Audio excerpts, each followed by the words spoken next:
have, as a result of being a breast cancer, I don't say survivor because, again, who knows? But what I have been able to successfully do is when someone comes to me and they say, you know what, Amy, I have 3 months.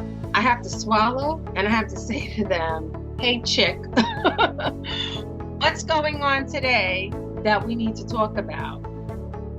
I'm Emmy Bowllan, and even the smallest crayon leaves a mark, and I share hope. Welcome to I Share Hope, the podcast where world leaders share their real stories of hope and how you can use actionable hope to start changing your life today. And now, here's your host, Chris Williams. Amy, how are you? I'm fine. How are you? I see you. I don't really see you. I think you see me. I'm working on getting the video back up on my side. How's that? There you go. Hi. How are you?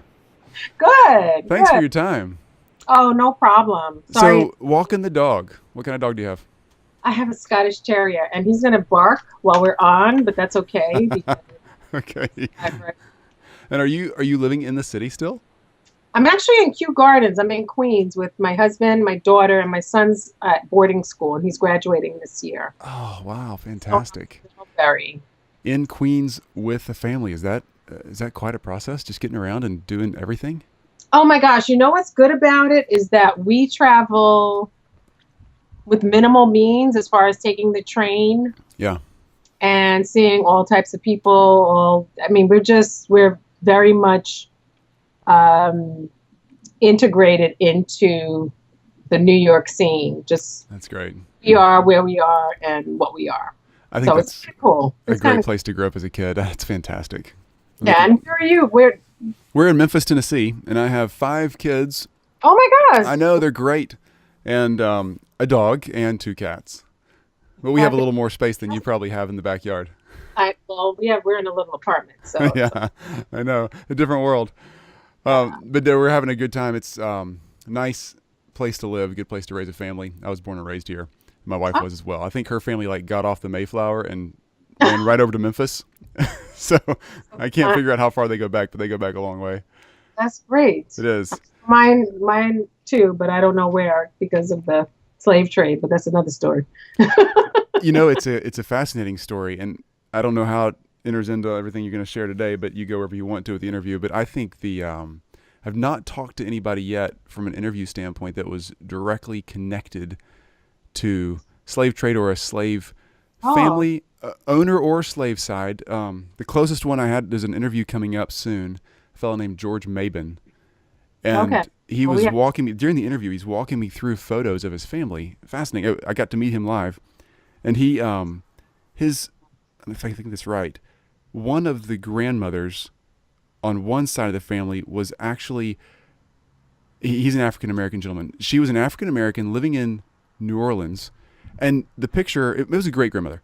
Beautiful lady, really nicely dressed, furs, just beautiful setting around her. You could tell she had money. It's like, she's fantastic. Where'd she come from? She's got all this stuff. Must be a great heritage. And then he pulls out another picture, and there's a white lady who is sitting in a line of slaves as a slave underneath their master in Georgia or wherever they were. And she was a white indentured slave. So he has 2 great-grandmothers, one white, one black, and it was the reverse of what most people would think who would be which one, It's fascinating. It was really fascinating. It was a great story because and it wasn't his story. We didn't talk about that on the interview, but I thought it was just a really cool connection that it would blow people's, And you know what? Those stories are so important to be told because we have such a misconception about America and Americans and what we are and who we are. Stop it, Scotty. I hope it doesn't mess up. I'm trying to get the best background shot. Oh, no, you're good. So the podcast, yes, there he is. What's his name? Scotty. He's a Scottish Terrier. So his name is Scotty, and he's a Scotty. Okay, gotcha. That's easy to remember. The interview is audio via podcast, but we use some. I have not used it yet, but everybody keeps telling me that does podcasts more professionally, do the video version because you get a better connection with the person you're interviewing. And that's so true. Also, if we ever decided to release the interviews on YouTube, I think there's a place for that. There's a lot of people listening to audio and getting a lot of experience on YouTube that probably isn't the best. And I think there's a place to put hope in there, maybe with shorter videos, just quotes about hope and things like that could be short little snippets that video would come in really handy. Whatever you want. Okay. No, thank you. Well, I haven't gotten that far yet. I have a real job. I'm just doing this as part of my personal healing. It's turned into something bigger than I thought it would be. And so I appreciate your time. Congratulations. Okay. So I'm super impressed, very, very impressed with where you've been, what you've done, where you've come from. Educator, 2-time Emmy Award recipient, got 2 kids. You've got a husband, which is sometimes like another kid. It probably is. My wife would probably say that. You've got so much going on in the humanitarian world. I see a lot in education. Obviously, there's very deep involvement in the Susan G. Komen Breast Cancer Foundation's Race for the Cure. A news anchor for WCBS there in New York. Actually, was a researcher. A researcher, really? You were researching for WCBS? Yes, for CBS2 New York, and then I went to Arizona for KNXV TV, and I was a news reporter on air for them. Wow. Big difference, and it's interesting when you talk about, not you per se, but when we talk about different layers of news and who does what, that's a learning curve that is so interesting that should be explored at many levels, because there are so many wonderful jobs in that field that just don't even get the credit that they're due. I bet. I understand that makes a lot of sense. The people that you're referring to that are so behind the scenes, we know 3 or 4 TV personalities on the screen, but we don't realize the people behind them. It's like a teepee, because there's this level here that are the people who are at the top. And then there are the writers and the editors and the videographers and all the other researchers, desk assistants, and the people at the front desk. Everybody makes this happen, and we don't see that. Yeah. So, and that's hope in my mind. Just to start off on why we share hope is because of the layers of people who are in institutions, at schools, jobs, wherever you are, hospitals. There's always that layer. And I think why I was so profoundly encouraged to support you and to be a part of this was because it's important to recognize those who aren't always recognized. That's a really great point. It really is. Let me, on that note, jump in here and let me just read through some of the things you've done again, just to give us a good fresh start with cleaner audio. And then I will ask you to just talk a little more about yourself. And then once you give a quick little update on you, I'll jump into question 1, and this will be the real interview, if that's okay with you. Fine with me. Okay. Absolutely. Thank you. I'm really glad, by the way, to be working with somebody who's has so much experience behind a microphone, because I'm sure this is going to be a very easy interview for me to work with. What is said, right? All right. So I get to speak today, I guess better said, we all get to listen to today, an educator, 2-time Emmy Award recipient, wife and mother of 2. Amy, I think it's Amy, I'm going to get this right, and I'll cut this little section out. Is it Amy Bodden Bowllan. Bodden Bowllan. Okay. Amy. My husband's name is Bodden. My married name is Bowllan. Great. Amy Bodden Bowllan, a humanitarian, someone who's been very involved in the media for years, very involved in the Susan G. Komen Breast Cancer Foundation's Race for the Cure. Also, mother of 2. She has a husband, and she is an Emmy Award winner ×2, an educator. I'm just looking through all the things you're doing educationally and enforcing the learning patterns of so many, literally internationally. Amy, you've got a lot going on, and you're really strong in your pattern of sharing hope, and you've been doing hope sharing really well for a long time. So I've got the questions to ask you about hope, but first, give us a little update about you there in New York. What's life like? Yeah, so life in New York is such that you are a petri dish. You go to work with so many different people from so many different ethnicities, genres, backgrounds, and it is the most exciting place in the world to be. I have to say that honestly. Yes, you have people who, don't fit your schematic or your trajectory about where you're going in life. But when you get on that train and you go to work in the morning, it's all about we being the same people. And I wouldn't trade that for the world. And I actually had an opportunity. For years, I was given a parking space at my job. And when I realized that I was missing out on this underground group of fascinating people, I said, you know what? This is where I belong, and we're all in it together. And that was a moment of hope for me. That's great. I love it. My wife gets to go to New York every now and then. She loves it. She takes our kids up there. She just loves the city, the energy. To be there every day. I mean, we're here every single day, every morning, getting on the train. You don't see the same people twice. That's great. I think it's great. I'm so glad your kids get to grow up there. I think it's a great cultural place to be. Yes, indeed. Well, you know how this works, Amy. We have 5 questions we ask each guest about hope. So let me jump in here. And I really like this first one because there's so much just to write down and take a note and put it on the mirror in the bathroom or the sticky notes. So what is your favorite quote about hope, or your own quote about hope? Okay, so that's a great question. And it's one that when I first had my son, I'll tell you the quote first because I don't want to bury the lead, as we say in news. But this is an important quote to me, and I think it will be on my tombstone. But the quote is, "Even the smallest crayon leaves a mark." And I'll say it again. Even the smallest crayon leaves a mark. And that quote was born as a result of my son, who at the time was maybe 2. I bought him the big Crayola box of crayons, and he broke all of them. And my sitter was here she was a Guyanese woman, and she was watching him, and he just broke. And I came in from teaching. I was like, oh my gosh, I was so upset that he broke these crayons. And I realized when I started to sweep them up, they started to talk to me. It was a profound moment because I said, number one, we came from a family where there was no waste because we came from literal poverty practically.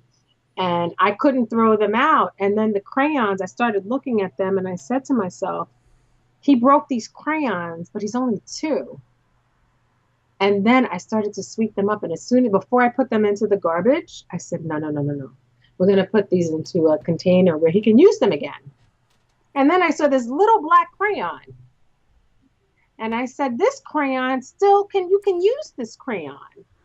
And that's when this quote came to me. And I think it's providence. I have a faith that goes beyond me as a person. I think it was, the Holy Spirit in my mind, and that which pushes us in our own individual world. But I said, this smallest crayon still leaves a mark. And we have to use the smallest crayons, no matter what, because you can still etch and sketch and do and make. So even the smallest crayon leaves a mark is a quote that resonates. I stand by it. I support it because it was so organic. I didn't expect I was coming in to be like, what? You did that? You broke all these crayons. What's the matter with you? But it was a moment in time. And I've never left that moment of saying, this is providential. This is something that we have to look to. When you have a moment like that, and we're talking about hope, and we're talking about, like, when do we grab hope by the bull horns, and how do we recognize it? And that was a moment, not knowing this, but thank you for having me talk about this, because that was a moment that I said, wow, that moment has spurred so many people to look at crayons and say, we're not throwing you away. Like broken toys, like people who have disabilities. Yeah, there you go. Way.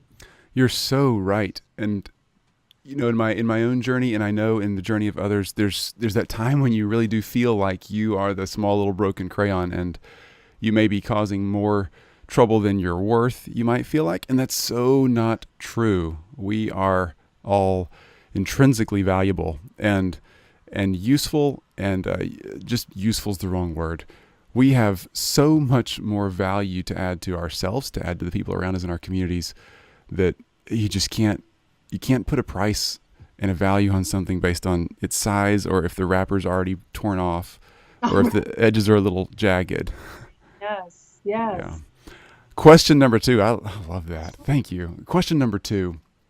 Mm-hmm. Who's been a great sharer of hope in your life? So you just mentioned a minute ago, you came from a place very different than you are today, growing up, but it doesn't have to be that background. But where is it back there that somebody has really obviously invested in you to make you who you are?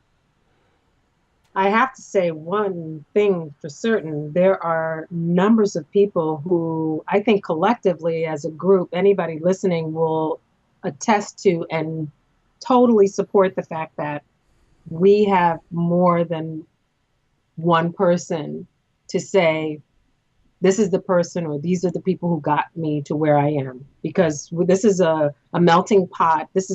I always tell my students, this is a soup. We're making like the best soup possible. What are you adding to the soup? But the one person who I have to say made a change in my life, because I went from being, I don't want to say a nobody to a somebody. I went from being a somebody to a somebody. And that person was Nelson Mandela. And I have to say, I met him in a very precarious way that no one would ever dream they'd have this opportunity.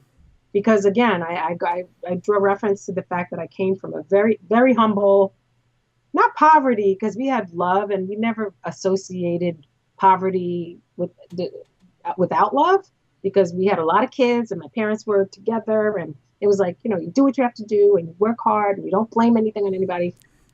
But the point when I met Nelson Mandela was important. This is a man who was imprisoned for, as we know, many, many, many years.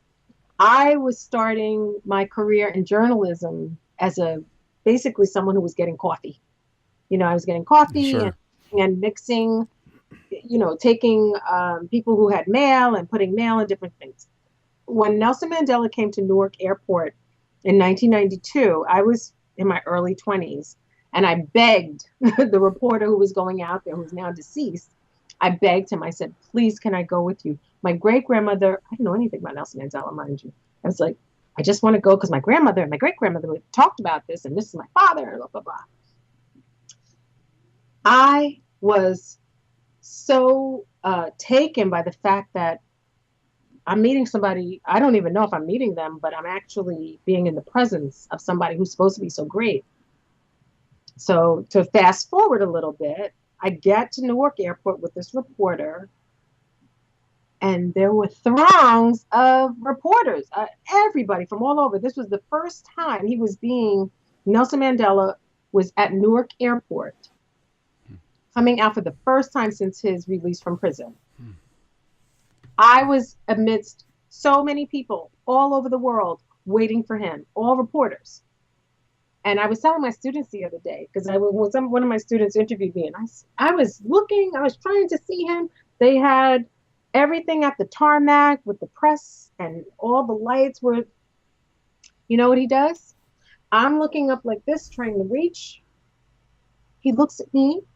And I look behind me and there's only the wall because I'm a peon, basically. I'm like, who the hell is she?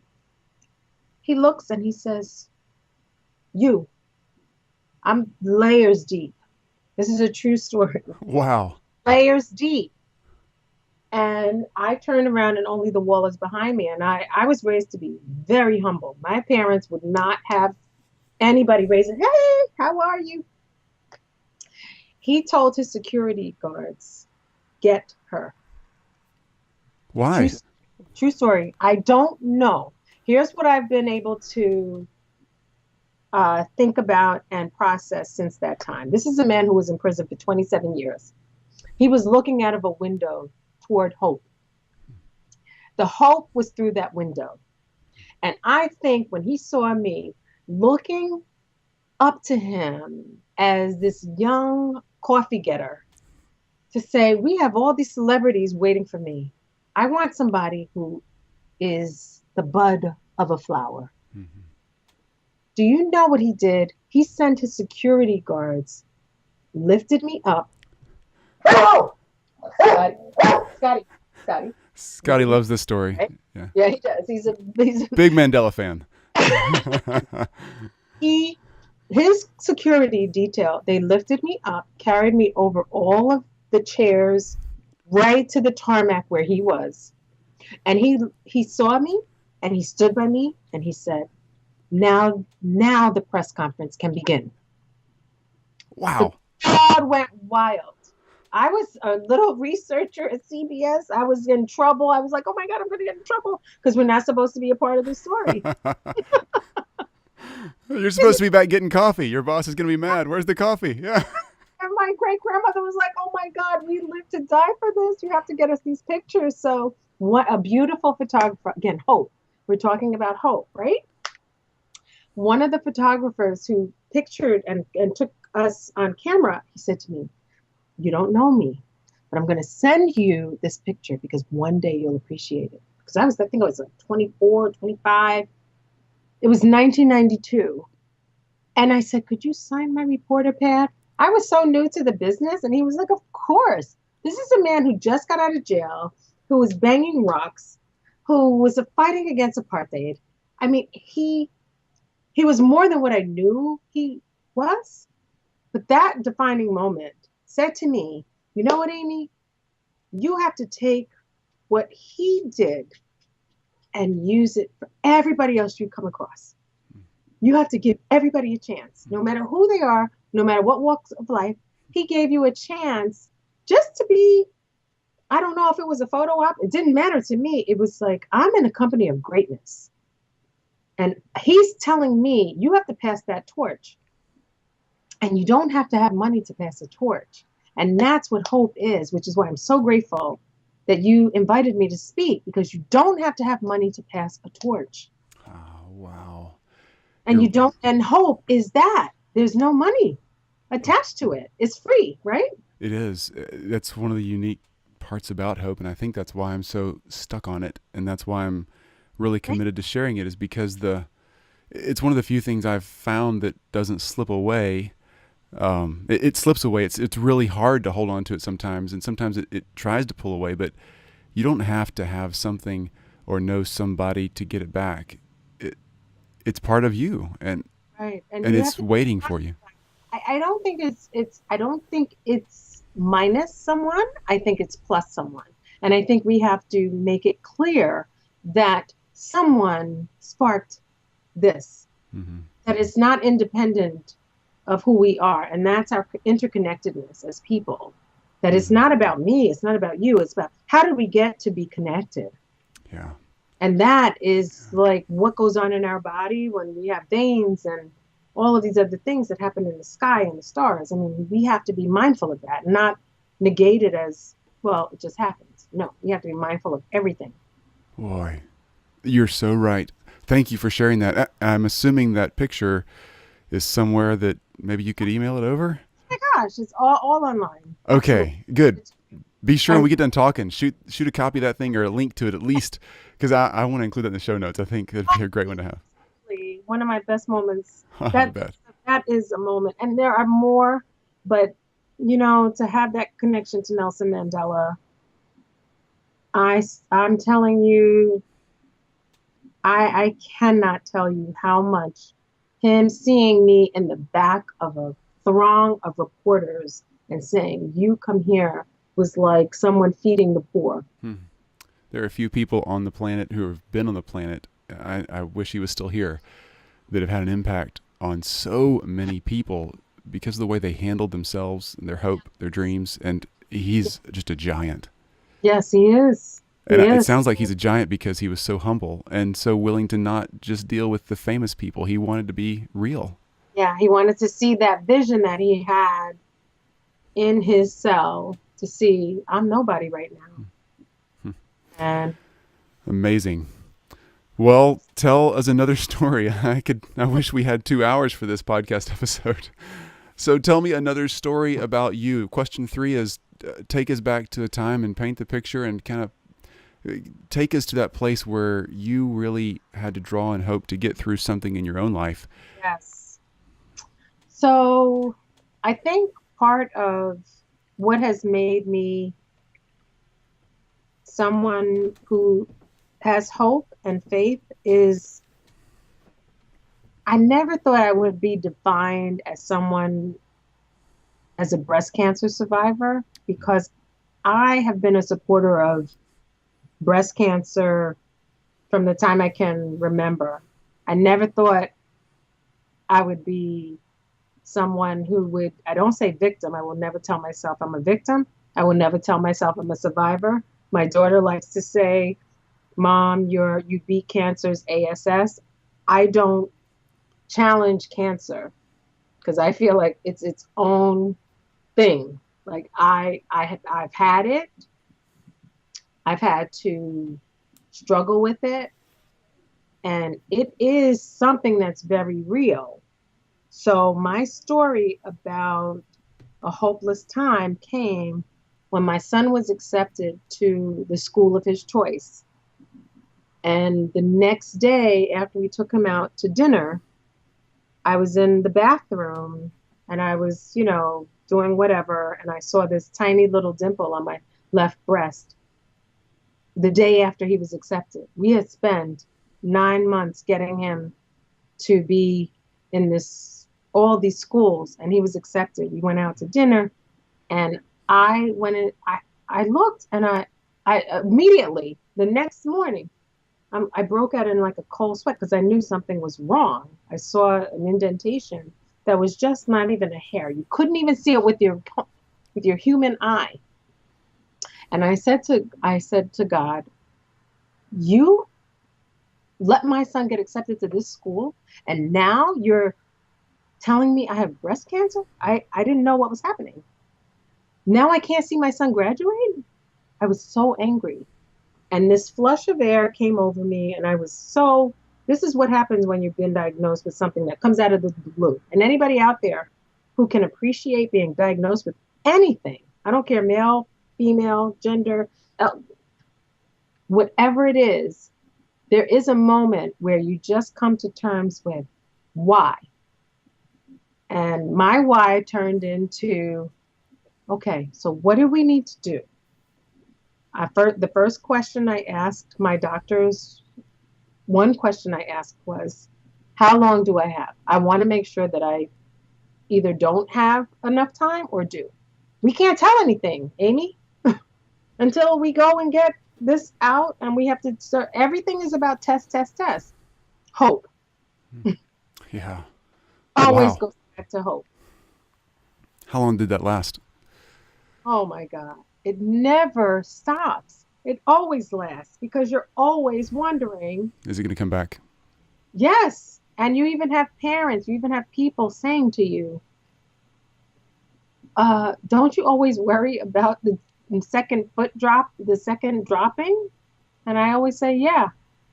And my son is graduating in May of this year. And this is my 4th year of being, I never say I'm cancer free. My daughter loves to talk about that. It's Cancer Awareness Month, and she's big on that. And I don't mean to sound trite, but the reality is when you've been I was in the trenches of being in an 18, 14, 15-hour surgery, almost died twice, kids, and the whole 9 yards. Your level of, you just try to train your kids to say, you know what, if something happens to me, you got to do you. You got to make sure you're set to be who you need to be and be ethical and transparent. And when they told me that they think they have it, I still said, you know what? It could happen to anybody. There's no discrimination, which is what kills me when we talk about your program of hope. I adore because it's so transparent and it's so connected and interconnected to so many things that are happening in the world, whereby we can just, if we connect with each other, be it war, people who can't get past their day, depression, if we just reach out to people and say, yeah, I get it, I know what it's like, the world would be so much better. And that's why I agreed to speak to this. I really cancer for sure. Losing hair, having my kids, and having people tease me, and the bullying never stops when you're a survivor of any sort. You get discriminated against, you get a work stress. Everything goes along with it. And I was almost grateful. I prayed to God, let me deal with what those less than us have to deal with. Because it's easy to be a beautiful person on the outside, but yet when you have to deal with the day in, day out of what people actually have to deal with, you can connect. You can connect in a way that most people don't connect with. But I'm talking too much. No, you're not talking too much. This is all about you being here. Thank you. Not talking too much at all.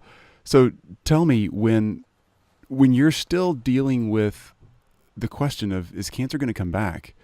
How in the world do you, how do you think through hope? Because hope may go away. I hate to say it that way. That's probably a harsh way to say it, but I'm just trying to be straight up with this thing. Is it going to come back? And are you basing hope? I think a lot of people do base hope on the win, on the success of something happening, rather than the process, the daily march. That's such a great point. And say that one more time, because that's so important that people hear that.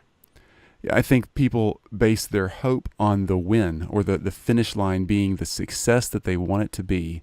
And oftentimes in life, that doesn't happen the way we think it will.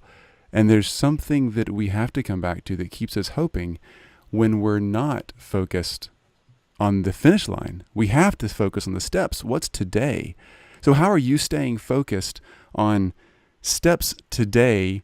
You're a cancer survivor, and you're not at the 5-year mark, and some of the big dates that are coming, hopefully, to give you a little more confidence. In fact, I had a friend tell me last week they had just hit the 5-year mark last week on cancer, and that's fantastic. But you can't live without wondering, does it come back? You're so right. I'm so glad. First of all, I'm really grateful that you have such transparency with the obvious. And I think that's the big elephant in the room when people start talking about any kind of life-threatening disease or anything that takes the attention away from what the reality of any situation is. And to answer your question, everybody who is presented with, today you are faced with a gun in your face. It's like looking at a barrel in your face. How do you respond to it? And then we go back to our youth. We start digging. People who have been with a barrel in their eyes, they start digging. Where do I go? What do I do? How did I get to this position? And I have, as a result of being a breast cancer, I don't say survivor because, again, who knows? But what I have been able to successfully do is when someone comes to me and they say, you know what, Amy, I have 3 months. I have to swallow and I have to say to them, hey, chick, what's going on today that we need to talk about? You know, I try to keep it real so that I know the mindset of someone who's on their journey to wherever it is they're going. And that is work. I mean, and I think hope is what it is. We try to give people who are living in a world where they have been given a time frame. And I have friends, since my diagnosis, I have friends, new friends, who ask me, like, what do I do? How do I talk to my kids? How do I handle my hair being up? And what I've done is I've made sure I look like I'm the bomb every single day. I don't let myself look like, I'm like, this is what you have to do first. Yes, I have reconstruction. I don't feel anything from my neck down. I have scars, battle scars. Mm-hmm. I let these women and men know I'm a resource. I'm not here to be prettier than anybody or better than anybody, but I'm here to keep it real. I'm here to be transparent. And when you start feeling like, oh, your man is out, he's not doing this, you still have yourself. You know, you still have, this is a world, we haven't even addressed the world of people who are living knowing they only have 2 months. And I have a very good friend of mine who's on her way home and she never saw it coming. But giving hope is by providing, as you mentioned in something that I read that you said, humor. Humor is huge. It is. Humor, it's like that can get you through so many layers of discomfort. And just having a little glass of wine or just talking about like what your kids want when not writing their soliloquy or writing what I want you to do when you're married, but telling them today, I don't like the way you look right now. It's like today, it's like the island of broken toys. Like, let's be real. I mean, this isn't, we're real who we are right now. And we have to always be that way when we're dealing with, it's not diseases, because everybody you talk to could have something that takes them. Yeah. But the transparency of who you are to that person makes it authentic. And they will always go back to you. You're right. And I'm glad you're being so authentic too. It encourages me to be more and more authentic. And, this process for me is tiptoeing into the world of authenticity because I think everybody wonders. I just don't think we talk about it. Right. What if somebody found out this thing that I don't want them to find out? Would it change my job? Would it change my relationships with friends or family? And the cancers of the world aren't just the ones that grow in our cellular structure. They're the depression and the relationship struggles and the where we were brought up or how we were brought up or the circumstances today. Maybe a nation that's at war. We're talking to some people overseas that are just in horrible locations, and they may be healthy as an ox, but their hope is so dependent on them doing something, because it has to be, because the things that go on around them aren't hopeful. Right. And I think I love what you're saying, because it's honest and it's real. And just the past week or so, I've been learning I should not be looking to the goal of where I hope this will be at the end. I should be looking to what am I going to do with it where I'm at right now. I was in, this is good and authentic. I was in my psychiatrist office recently, and on her whiteboard, it said, I think it said to basically recognize where you are today, deal with it, and live with it, and start living. And yeah, it was just great. Just be where you are and start living with that. Don't be dragging out the past or the future. Just start living today. But when you look at the present and you see, and my career in the media, I'm really honestly upset with the media in so many ways, because we have such a responsibility to make it such that our people who we love, if we could just spread the word that we don't accept a lot of the things that happen on the front page, when we show someone being burned alive, that is as bad as the happening. Yeah. He can't do anything. And when you're reading and you're watching these pictures and visuals, it is very tormenting for someone and people who are, every person on this planet has a soul. Mm-hmm. Every person cares, and every person has hope. So when you put these lack of hope situations, what are people to do? Yeah. They lose hope. They do lose hope. So they really do. As a media, I'm a media person. We have to provide hope, which is why I teach. Because I want my students to see and to learn that you don't have to put the person who's burning. You may want to interview his parents. You may want to find out if it's authentic. We cannot support those people who are doing things to get attention. It's not right. It's not nice. And their families have to suffer. And their families are suffering. And that is key to a lot of what we're seeing. I'm sorry, my phone's ringing. I'm not answering it, but you could probably cut this out.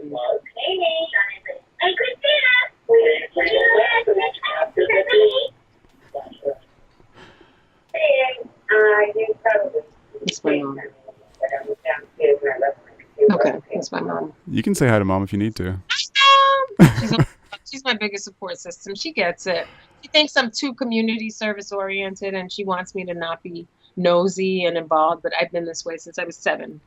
I've never, ever been in a situation where if someone was speeding down the street, I called whatever phone number they gave me, I called, and she would be upset. And my dad, they were like, "You're too civic-minded social worker," but that was my point. I have a connection to the Holy Spirit that is real, and it will probably take us into our next couple of questions, but I am sold and transparent in my faith, and that faith has gotten me through a lot of, and it's not gotten me through, this is life. We all have things that we have to deal with. But I don't want to interrupt your... You're not. Let's go for question 4. These interviews are not about me. They're about you. So question 4 is, how are you sharing hope today? What are you doing in your life?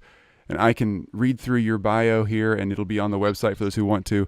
There's a lot there you're doing, but give me some really practical inside stuff on what are you doing? Yeah, that's a good question. And I think for most people out there who are like me, regular average day people who are walking to work or taking the bus or taking the train or traveling, I think what's most important is every day is an opportunity to volunteer. I don't care if it's picking up a piece of trash on the street and somebody saying, "You know what, that's a good modeling system for me," or opening the door for somebody, and even going layers deep, asking someone who is homeless, "What's your name?"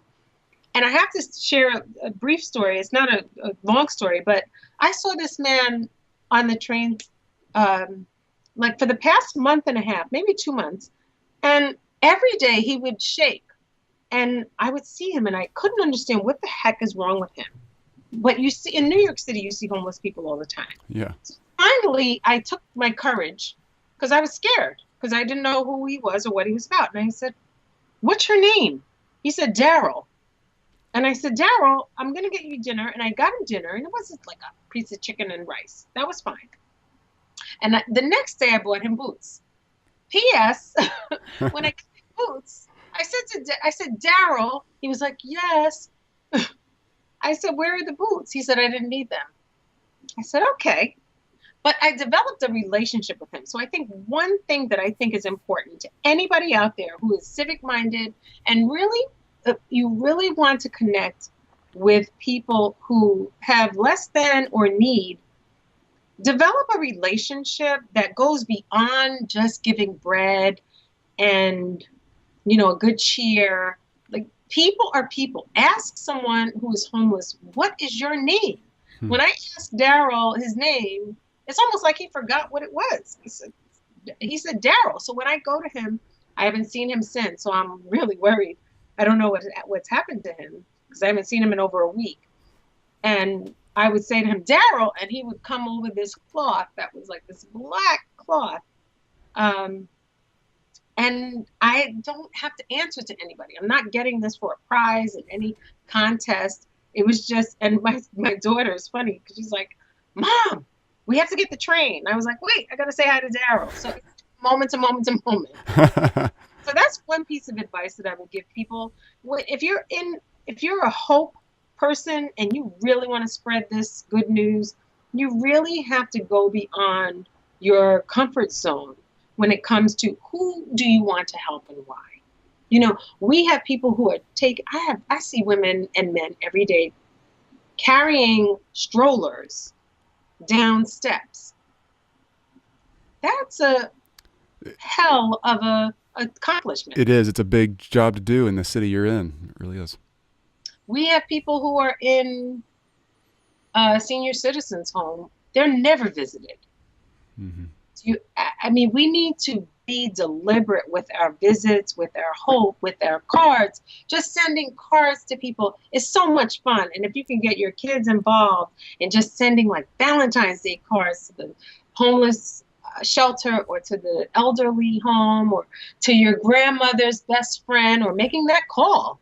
My kids, they argue with me a lot, but they realize now when you call on Jackie and you call on this one, they love it. They may not hear, so speak up.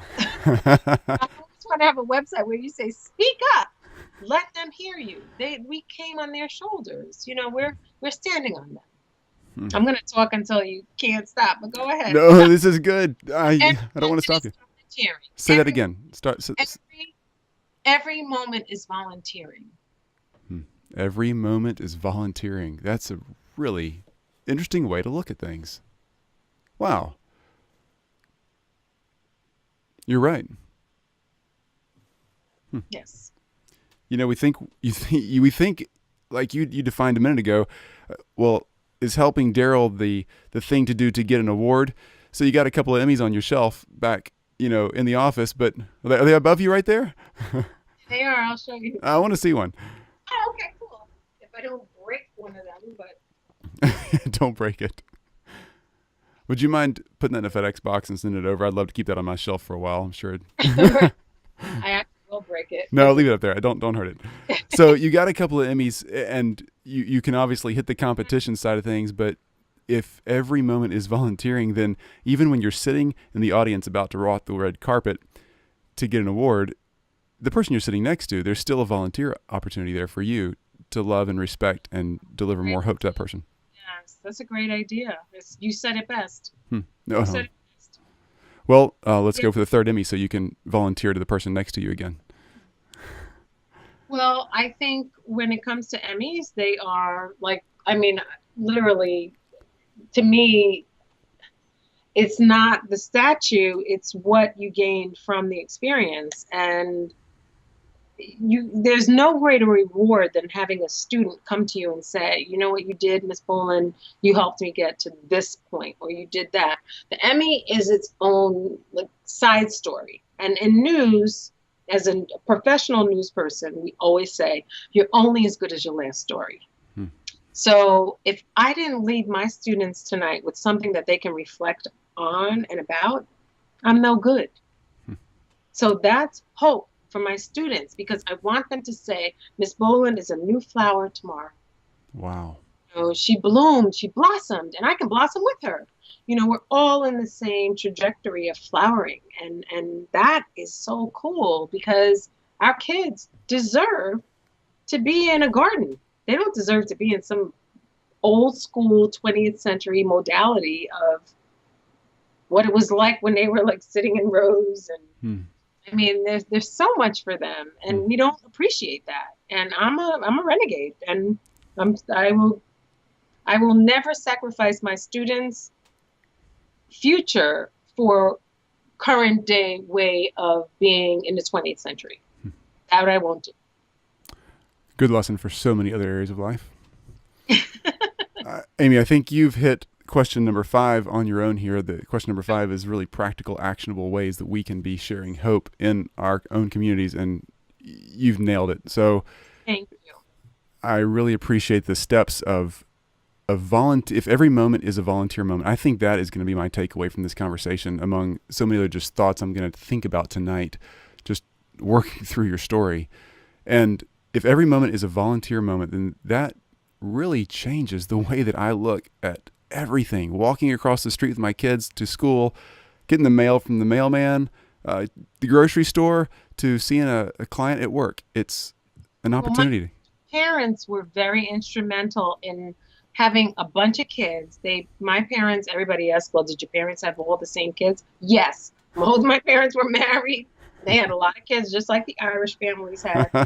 My parents did, which I think left such an impacting start. Not just being going to church. I mean, I love Catholicism. I'm born and raised.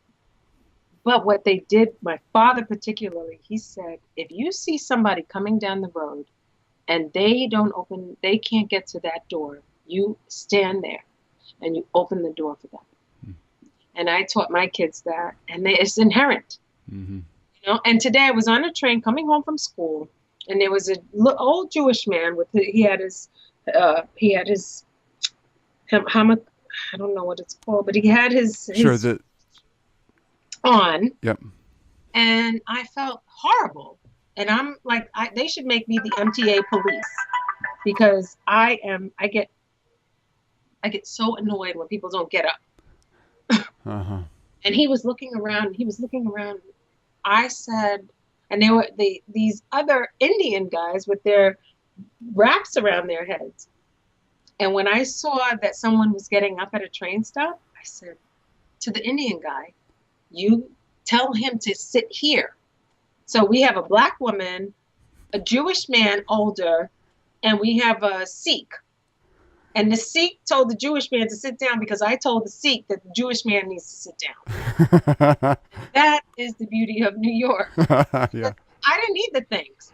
I was like, my dad is talking to me. My dad was like, just get up. Let other people sit down. What do you need to sit down? Pick up this person's thing. You know, you model being a good person. You model hope. You model this. You have to be and what a grace. It is such a grace to be a person who you don't have to question. You may question yourself at various times in your life. Did I do the right thing? Did I say the right thing? I may be a little off on this. But boy, to be raised by people who just say, do right by others. It's not about you. Yeah. I found that today just coming home on the train, and it was such a great entry into our conversation.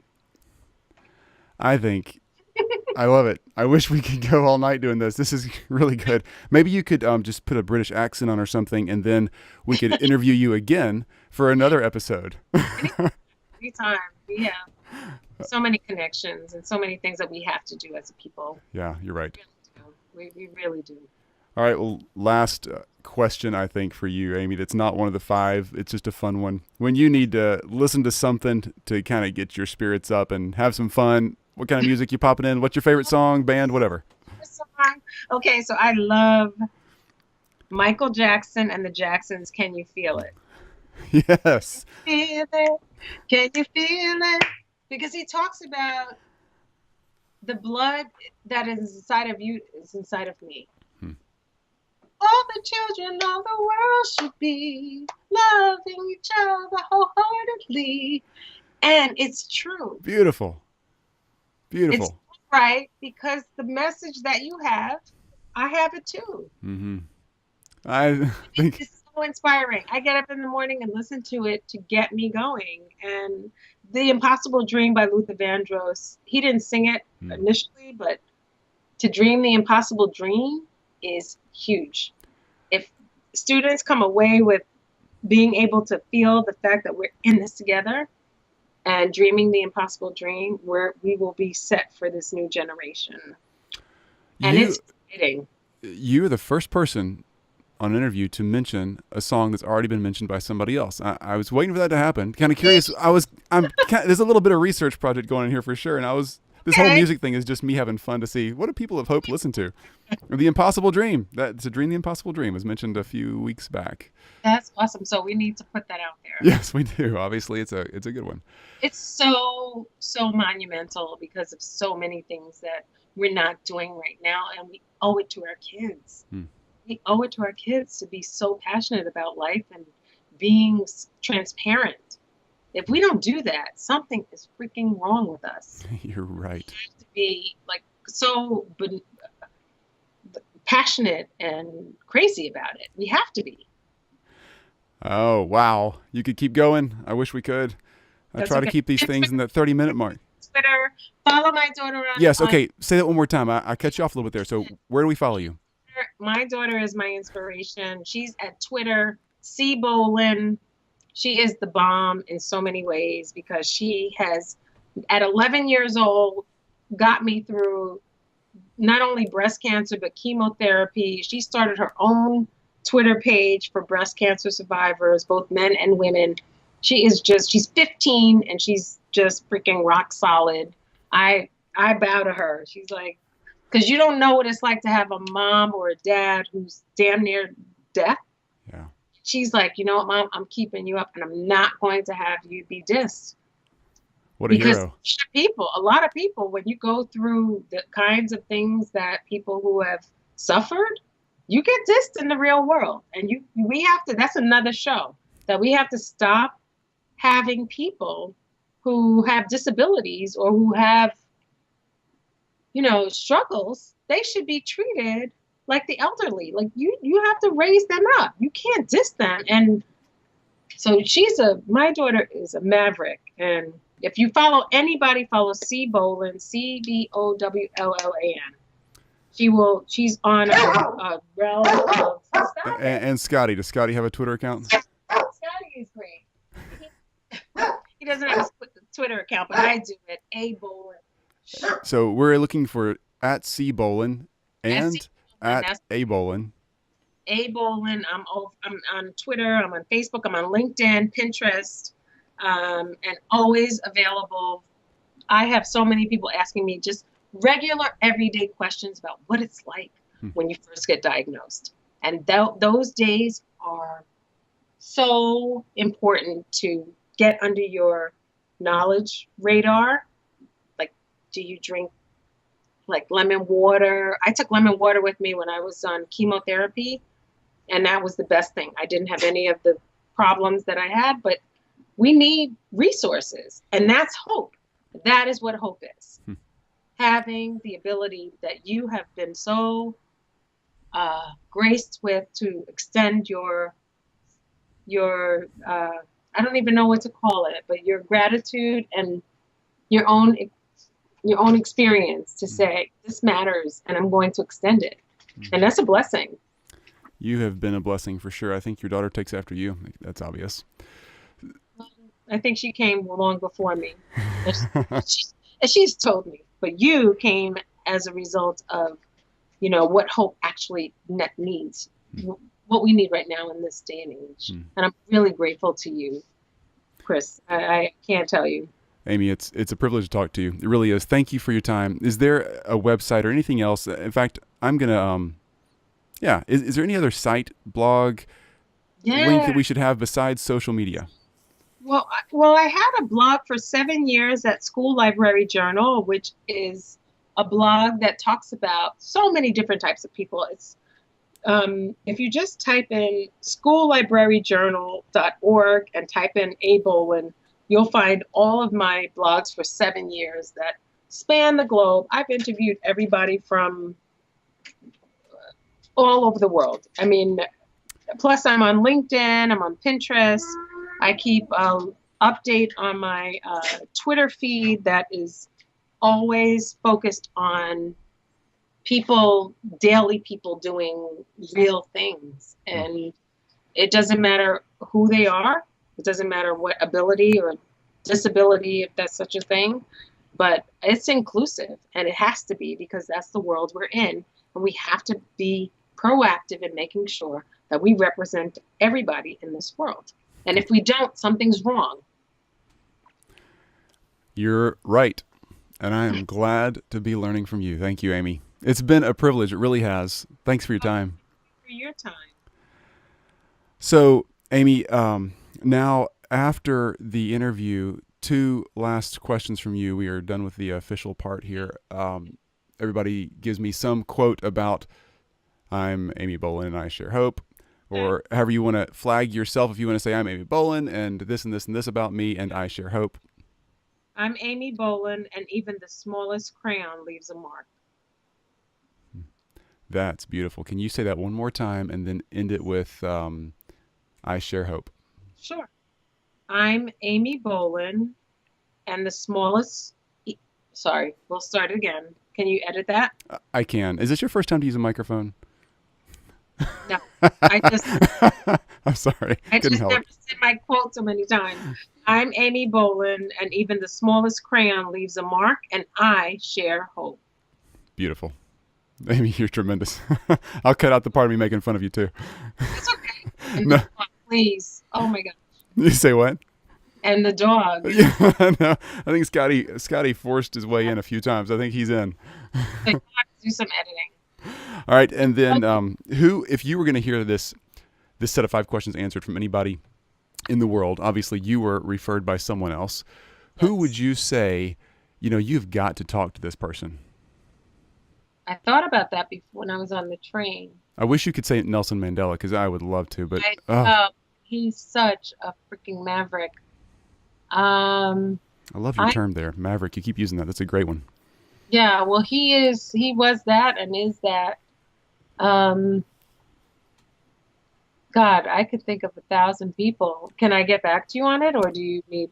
No, you absolutely can. That would be great. I would love to talk to anybody that you know of that would be particularly. I need to reach internationally. So here's the way this is working. Well, I have a person in Nigeria who might be really good. Now you're onto it. With the Boko Haram people, and let me touch base with her and then send her your way. That would be beautiful. So here's how Go ahead. What I'm doing is I'm interviewing 1,000 people, as you know, and I'm really trying to stay true to a cross section of the global population data that we have. So not just country and region based, but getting into political affiliations, religious. I was going to say a book. You need her, Immaculée Ilabagazaz. Well, she wrote Our Lady of Cabejo. That was the one book I was going to stress as far as what has helped me more than anything, which is doing the Rosary of the Seven Sorrows. Mm-hmm. This woman lived through the Rwandan genocide. Oh. Parents, everybody died in her family, and she is amazing in so many ways. But if you could reach out to her, she would absolutely do it. Will you connect us on? Do you know her? I don't know her. I'm a follower of hers as an apostle of Our Lady of Cabejo. Wow, I'll do my best to get in touch with her. You have to get in touch with her. She is. We have been. The Blessed Mother appeared in Cabejo, Rwanda, and she wrote a book about it. And it changed the life of so many people in Rwanda. And you if you just look up Our Lady of Cabejo and just start looking at the videos, familiarize yourself with her, with Our Lady, because she's a powerful person to be connected to and with. But it will open up a different can that you need to be connected to. Perfect. You're exactly on track. Yep. Excellent. And that one and your other friend in, I think you said Nigeria, and anybody else you think of. Yeah, this one is more important. The Nigerian woman, she's not a leader. Immaculée is, and she's well known in that respect, like Susan Polgar.